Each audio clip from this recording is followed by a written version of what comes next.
Hello everybody, welcome back to IELTS Master.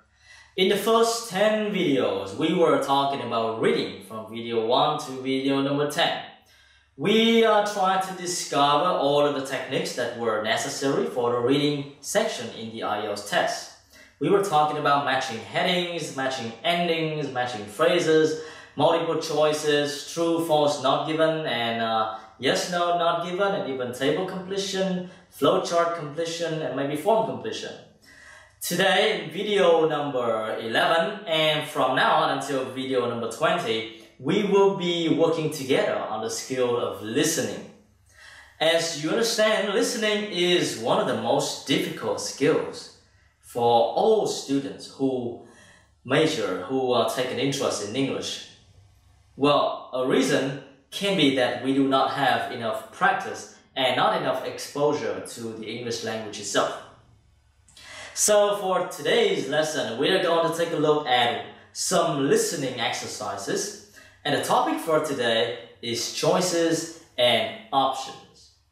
Seriously, in life, we have different choices, we have different options, and we're gonna have to make a decision. For example, I had to make a choice between the iPad Mini and the iPad Air.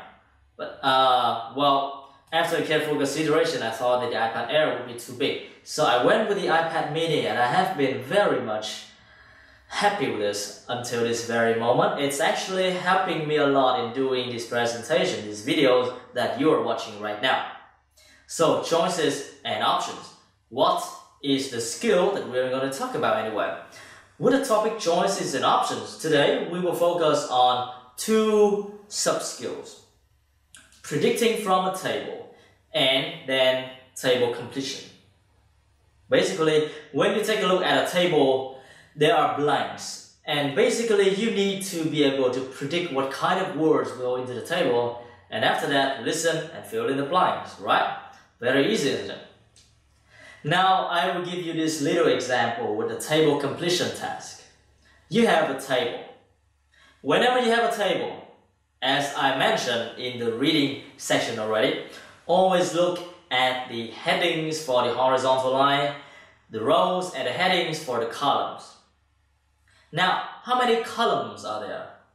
We have 3 columns. The first column states the different characteristics, the different components. The next column is the analog radio.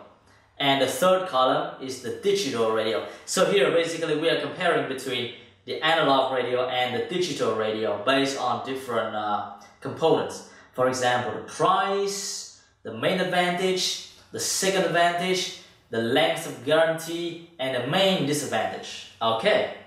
And always remember to follow the order of the questions. You have from question 1 first, and then 2, and then 3, and then 4, and then 5. Okay, do not mess up with the order of the questions. Now, the first skill that we need to discuss is how to predict from a table. Well, it's actually very simple. The basic skill. Now, look. For the first blank, you see, number 1, we're talking about price, right? The analog radio has 29.99 pounds. And so digital radio, there should be a number right here. For example, $40. But you're going to fill in a number. Don't write 40 as a word. F-O-R-T-Y, don't write that. Just go with the number. Okay? Now the second one, we are talking about the main advantage. So the main advantage with the analog is cheap, digital radio, lots of. We know that after of, we have a noun or a verb. Of course, it's going to be a noun. So we need a noun right here.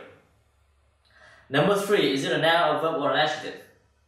Expensive, blah, blah, blah. After an adjective, normally we need a noun so that it can modify, alright? Length of guarantee, number 4. Well, on the digital radio, we have 2 years. This one must be another similar phrase, like a time, for how many years, how many months, something like that. And number 5 is the main disadvantage. E is short for number 5. Then in number 5, we are going to need a noun, don't we? Alright? Now that we have got these answers in mind, predictions in mind, we're going to listen and find out the answer for the listening exercise. Alright, is that okay for you? Now, as you listen, I will point out the part of the text that is being referred to, and I will also show you the answer after it has been mentioned in the listening text. Okay, this is the way we're going to be doing things. Are you ready? So let's start with the first listening. Okay, carefully. I'm interested in buying a radio. Can you help me? Yes, of course. As you can see, we have this analogue radio on special offer today for £29.99. They are normally £35.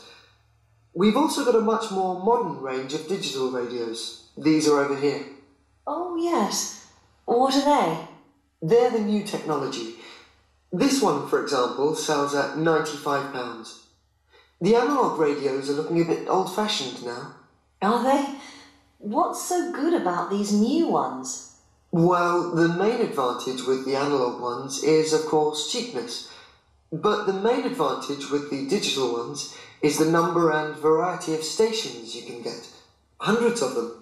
All kinds of stations, playing music, rock, pop, classical, everything in fact.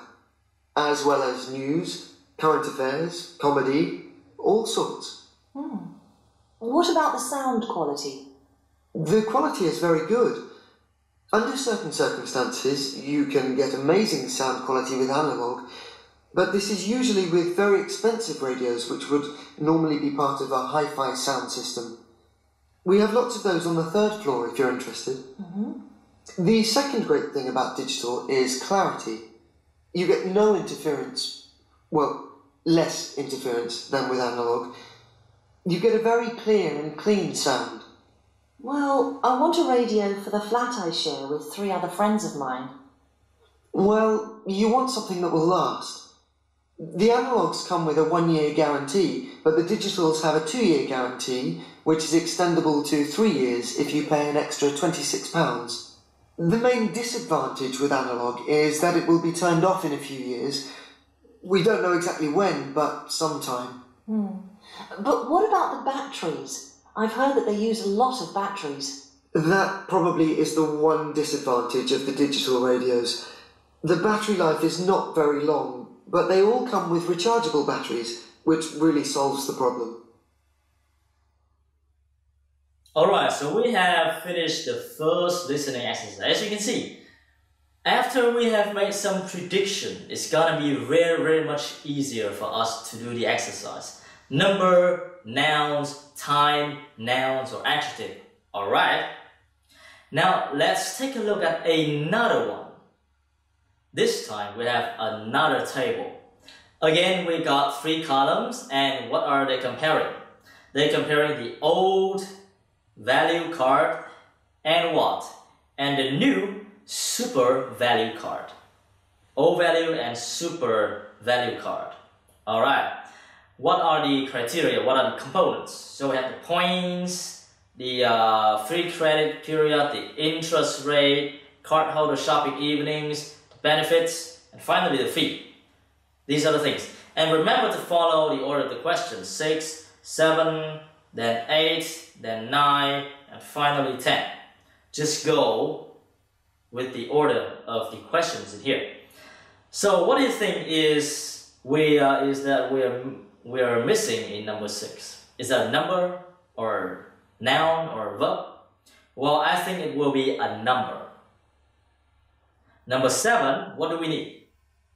Again, another number. For example, here we've got 18.5%. So this is going to be another number. 20%? Well, number 8, we have 2 per month for the new super value card. So this one must be another number for the old value card. Alright. Number 9, free delivery within how many miles? Here, 50 miles. This one must be another number. Alright. For the old value card, no fee. So it's a nil. But for the new super value card, there might be a fee, and so they put a pound symbol here. How many pounds is that? Basically, for this table, I think that we need all numbers for all of the blanks. All right. Now we are going to listen and try to find out the answer for the exercise. Right? Go. So, how would you like to pay? Cash.